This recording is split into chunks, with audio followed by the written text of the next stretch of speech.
Hello students, today we're going to start with a new poem for class 11th from the book Hornbill. So the poem's name is The Voice of the Rain and ये poem लिखी किसने है? Walt Whitman ने. So let's start with the central idea of the poem कि ये poem जो है किस बारे में लिखी हुई है. So जो ये poem है The Voice of the Rain जो वॉल्ट विटमैन ने लिखी है वो सिग्निफाई क्या करती है? इटर्नल रोल जो एक रेन प्ले करता है नर्चर करने में, क्वेंच करने में, प्योरीफाई करने में जो वेरियस एलिमेंट्स होते हैं अर्थ के उनको. नर्चरिंग का मतलब क्या होता है कि उनको और ज़्यादा पाल्प उसकी बड़ा करना. नर्चर करना मतलब उसको और ज़्यादा एम्ब्रेस करना. क्वेंचिंग का मतलब क्या होता है कि उसको किसी की थर्स्ट को क्वेंच करना, मतलब किसी को पानी पिलाना. जैसे हम सारे ह्यूमन बींग्स हैं, हम सबको पानी कहाँ से मिलता है? मोस्टली रेन की वजह से मिलता है. और उसके साथ के साथ प्योरीफाई करता है वो बहुत सारे एलिमेंट्स को जो अर्थ पे है. और फिर साथ के साथ रेन रिटर्न क्या करता है? वो फेवर रिटर्न करता है. जैसे वो उसका ओरिजिन का प्लेस होता है, जैसे नदियाँ, ओशंस, जहाँ से भी पानी इवेपोरेट होता है वो लास्ट में वहीं जाके मिल जाता है. Unseen depths of the water, मतलब ऐसी ऐसी जगहों में जाके हमको वहाँ से पानी मिलता है. तो बेसिकली रेन जो है वो अपना फेवर रिटर्न करती है. जैसे वो ओशंस या लेक्स या जहाँ से भी पानी इवेपोरेट होता है लास्ट में जाके वहीं पे जाके मिल जाता है. सो इन अ वे वो फेवर रिटर्न कर रहा है अपना. तो रेन जो ये पोएम है इसमें बेसिकली रेन अपने आप अपने पॉइंट ऑफ व्यू से एक्सप्लेन करेगा रीडर्स को कि उसका ओरिजिन कहाँ से हो रहा है, उसका काम क्या है और उसका साइक्लिक मूवमेंट्स क्या है. साथ के साथ एक कंपैरिजन भी किया गया है रेन और म्यूज़िक के बीच में, क्योंकि दोनों के दोनों ही दुनिया को बेटर लाइवली बनाते हैं, उसमें और सुंदरता डालते हैं और फिर अपनी अपनी जगह में वापस चले जाते हैं अपना पर्पस पूरा करने के बाद. सो यहाँ पे इंपॉर्टेंट चीज़ें like when it comes to the central idea, तो हमें क्या क्या चीज़ें याद रखनी है कि जो रेन है वो बहुत ही ज़्यादा नर्चरिंग है. नर्चरिंग मतलब कि वो किसी तरह से अर्थ में सारे एलिमेंट्स को, हर एक चीज़ को ग्रो करने में हेल्प करती है, इन अ वे केयर करती है उन सब चीज़ों का, तो उसको कहते हैं नर्चरिंग करना. उसके बाद और क्या था? क्वेंच करती है जो हमारी थर्स्ट है. जब लाइक इंसानों को प्यास लगती है या जितने भी एनिमल्स हैं दुनिया में, इन सबको प्यास लगती है, तो हमको पानी कहाँ से मिलता है? रेन की वजह से मिलता है. और साथ के साथ प्योरीफाई करता है सब कुछ, कि जो भी चीज़ नॉट प्योरीफाइड लग रही है उन सबको वो साफ़ कर देता है. तो ये कुछ चीज़ें थी जो रेन प्ले कर रहा है रोल्स. ये सब चीज़ें करते हुए रेन हमारी काफ़ी हेल्प कर रहा है ऑन द अर्थ. एंड साथ के साथ एक कंपैरिजन देखा जाएगा म्यूज़िक और रेन के बीच में, क्योंकि दोनों के दोनों अपना पर्पस पूरा करने के बाद अपनी अपनी जगह में वापस ओरिजिन वाली प्लेस में वापस चले जाते हैं. So let us start with the poem now.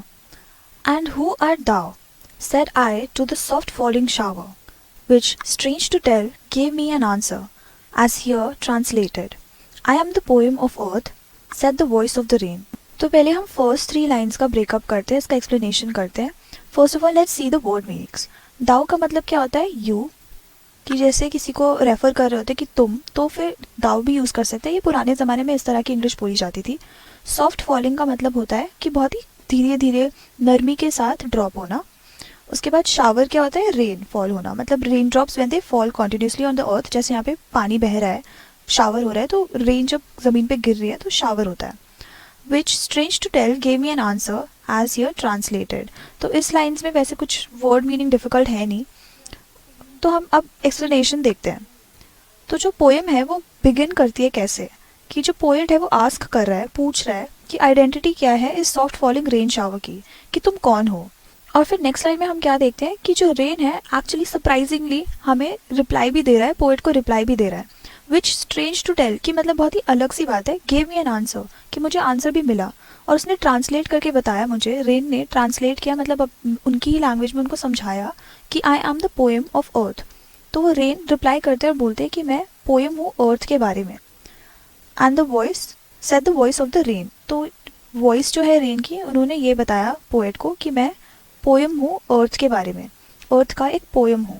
तो जो रेन है वो यहाँ पे क्या बोलना चाह रहे हैं? बेसिकली वो कहना चाह रहे हैं कि जिस तरह से ह्यूमन बींग्स को प्लेजर मिलता है म्यूज़िक और पोइट्री सुन के, उसी तरह रेन मदर अर्थ को हैप्पीनेस देता है, मतलब मदर अर्थ को खुश करता है इसी तरह से जैसे हम खुश होते हैं म्यूज़िक या पोइट्री सुनकर.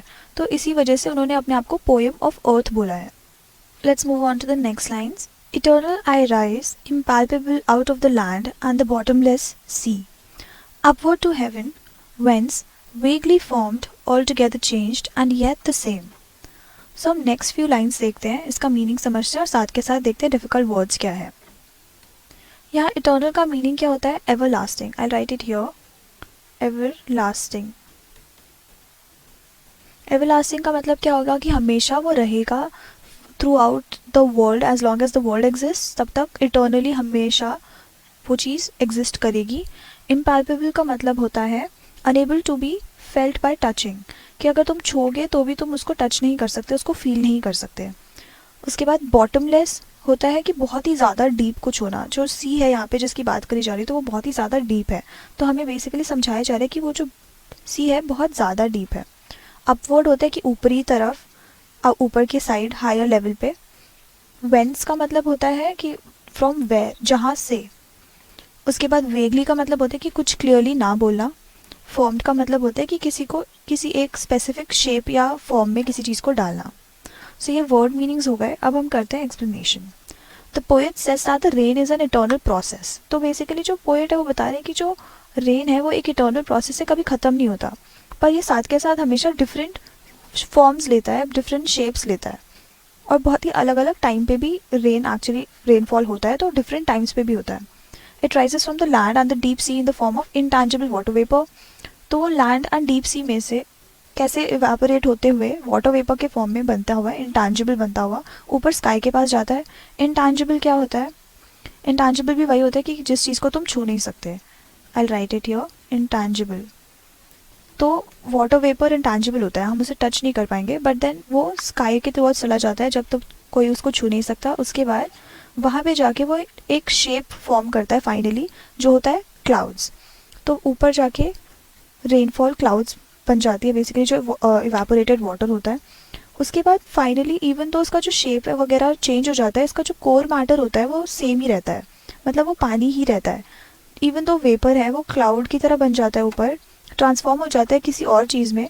तो जो वर्ड्स है इम्पैल्पेबल और इटर्नल इंडिकेट क्या करते हैं कि नेचर जो है वो समझा नहीं जा सकता पूरी तरह। कुछ चीज़ें होती हैं जो हमारे बियॉन्ड है, हमारे समझ के बाहर है, कि वो इतनी जल्दी चीज़ें इतनी ज़्यादा ट्रांसफॉर्म कैसे हो रही है। Eternal I rise impalpable out of the land and the bottomless sea. तो वो इटर्नली हमेशा, जब तक हम नहीं रहेंगे उसके बाद भी बारिश होगी। बेसिकली इटर्नल होता है रेनफॉल, रेनफॉल हमेशा होगी। और इम्पैल्पेबल मतलब वही हमने जैसे ऊपर वर्ड मीनिंग में देखा था कि हम उसको टच नहीं कर सकते, तो उस तरह से वो लैंड और बॉटमलेस सी में से इवेपोरेट करते हुए ऊपर स्काई की तरफ जा रहा है। यहाँ पे हमें प्रोसेस दिखाई दे रहा है। अपवर्ड टू हेवन, कहाँ? स्काई के टुवर्ड्स, जहाँ पे हेवन होता है, मतलब जहाँ पे जन्नत होती है। वेंस, जहाँ से। फ्रॉम वेयर, वेगली, मतलब बिना किसी मतलब क्लैरिटी के वहाँ पे जाके वो फॉर्म करता है, किस चीज़ में अपने आप को ट्रांसफॉर्म करता है? क्लाउड्स में। पर स्टिल उसका जो कोर है, जो कोर मैटर है, मतलब पानी H2O, वो तभी वहाँ पर वही रहेगा। I descend to lave the droughts atomies dust layers of the globe and all that in them without me was seeds only latent unborn. तो अब हम नेक्स्ट इधर तक की लाइन्स करते हैं पहले। तो यहाँ पे firstly we will see the word meanings. I descend का मतलब क्या होता है कि नीचे की तरफ आना, एक ऊपरी जगह से नीचे के टुवर्ड्स आना, उसको कहते हैं डिसेंड करना। लेव होता है वॉश करना, किसी चीज़ को धोना। ड्रॉट्स होता है ड्राई स्पेल, जैसे अकाल पड़ जाना।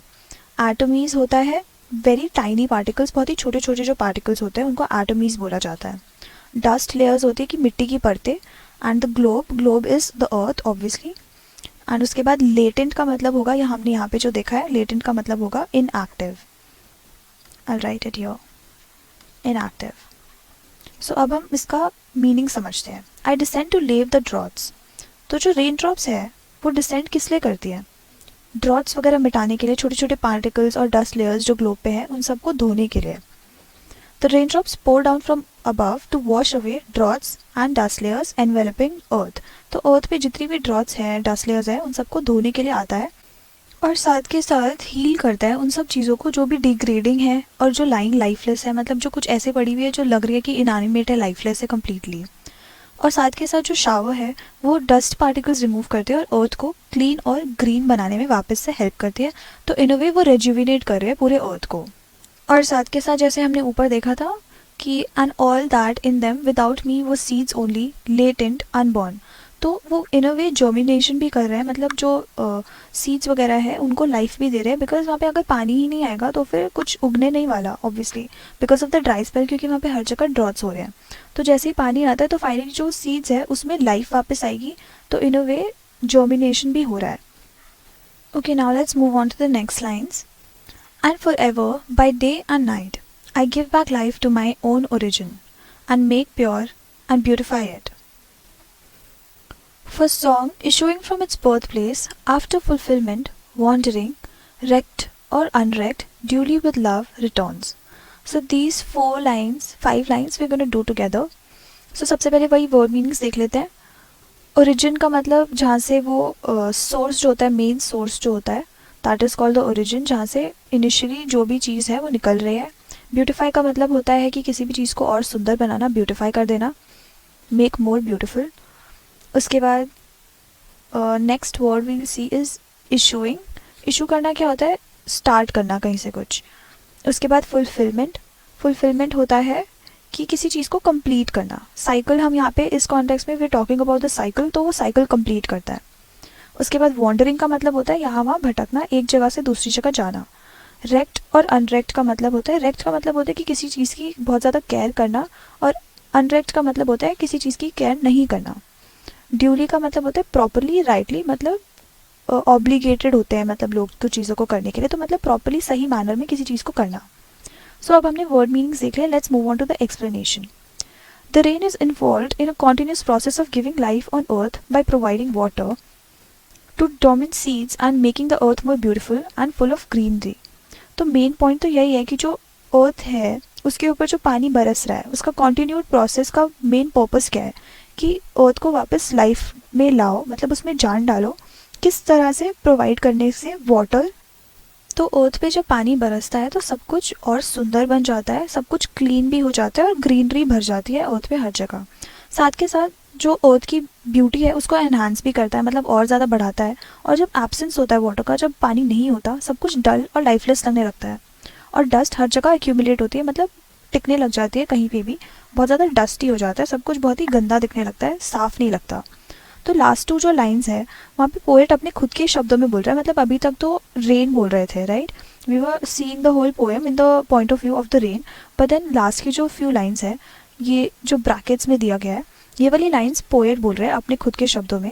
वो अपना रिफ्लेक्शन दे रहे हैं कि वो उन्होंने जो आंसर सुना रेन से, उस पर अपना रिफ्लेक्शन दे रहे हैं कि उनका खुद का ओपिनियन दे रहे हैं. तो जो पोएट है वो ऑब्जर्व करते हैं कि जो लाइफ है रेन की वो बिल्कुल सिमिलर टू अ सॉन्ग, मतलब बिल्कुल मिलती जुलती है एक सॉन्ग की तरह. एक सॉन्ग और जो पोएम है वो क्रिएटिविटी होता है इन अ वे. सबसे अगर उसको एक्सप्लेन करा जाए, उसको समझाया जाए, डिस्क्राइब करा जाए, तो it's creativity at its best, मतलब बहुत ही ज़्यादा क्रिएटिव होता है. तो उसी तरह से रेन भी बहुत ही ज़्यादा क्रिएटिव है. So basically rain has the power to calm, heal, rejuvenate, transform and thrill. तो उसी तरह रिज्यूविनेट करने के बाद जो रिपीटेड इवेपोरेशन है और कंडेंसेशन है वो प्योरीफाई करती रहती है रेन के थ्रू. और जो इंटायर एनवायरनमेंट है, जो पूरा अर्थ का जितना भी इन्वायरमेंट है, वो सारा का सारा रेन से ड्रेंच हो जाता है, मतलब रेन में भीग जाता है. डस्ट पार्टिकल्स जो होते हैं वो सेटल डाउन हो जाते हैं और जो ग्रीनरी होती है वो हर जगह दिखने लगती है और उभर के दिखने लगती है और अर्थ बहुत ज़्यादा ब्यूटीफुल लगता है देखने को. और जो पोएट है वो लास्ट में बेसिकली रेन और म्यूज़िक का पैरेलल, बेसिकली उन दोनों को कंपेयर करने लग जाते हैं कि दोनों के दोनों में रिदम होता है, एबिलिटी होती है थ्रिल करने की साथ के साथ. तो दो चीज़ें होती है, दोनों के दोनों सिमिलर क्यों है? क्योंकि दोनों में रिदम होता है और ability to thrill.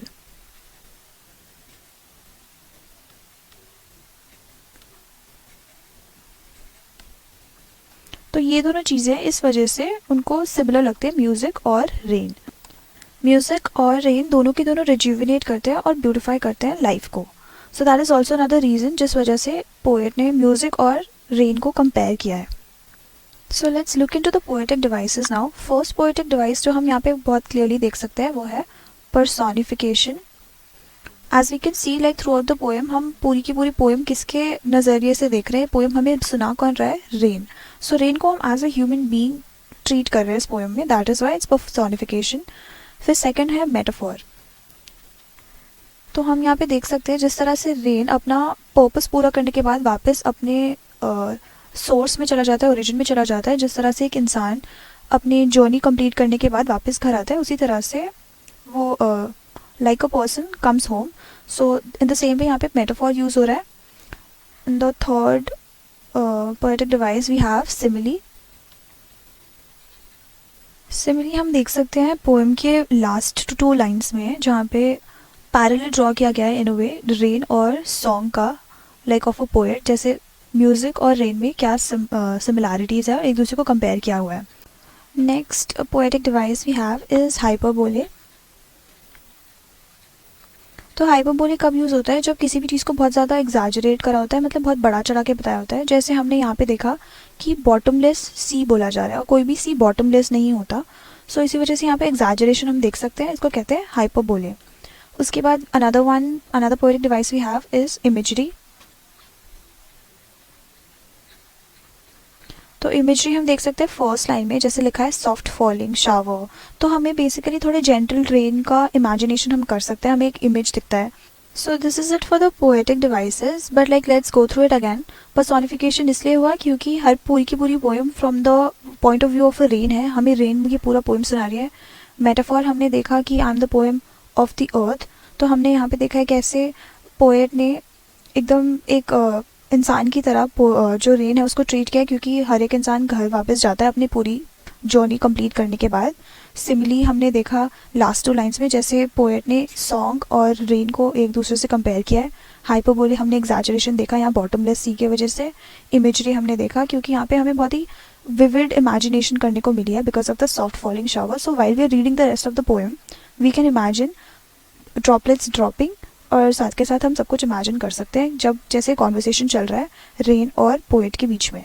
So this is basically a very beautifully written poem जिसमें हम रिलेशनशिप देख रहे हैं अर्थ में। जो रेन का होता है उसका पूरा साइकिल होता है, उसको इतनी ब्यूटीफुली यहाँ पे डिस्क्राइब किया गया है, जो कि इटर्नल है, कभी ख़त्म नहीं होने वाला, क्योंकि this is a cycle. It comes off from the lakes and the oceans, वहाँ से इवापोरेट होता है पानी, उसके बाद वापस अपने ओरिजिन में ही बरसने के बाद चला जाता है, जिस तरह से एक इंसान अपने घर को वापस लौटता है। And this is in a way very rejuvenating for the earth, क्योंकि अर्थ में जितनी भी चीज़ें हैं उन सबको लाइफ मिलती है, इसके वजह से सब कुछ रिज्यूविनेट हो जाता है। सब कुछ जो हमने देखा ड्रॉट्स वगैरह होते हैं, सीड्स वगैरह होते हैं, सब कुछ को नया लाइफ मिलता है, जो भी डस्ट लेयर्स होती है सब कुछ धुल जाती है। So this beautifies the earth in a way. Finally like उसका जो एंड प्रोडक्ट होता है it's like very beneficial for the earth, it's very nurturing.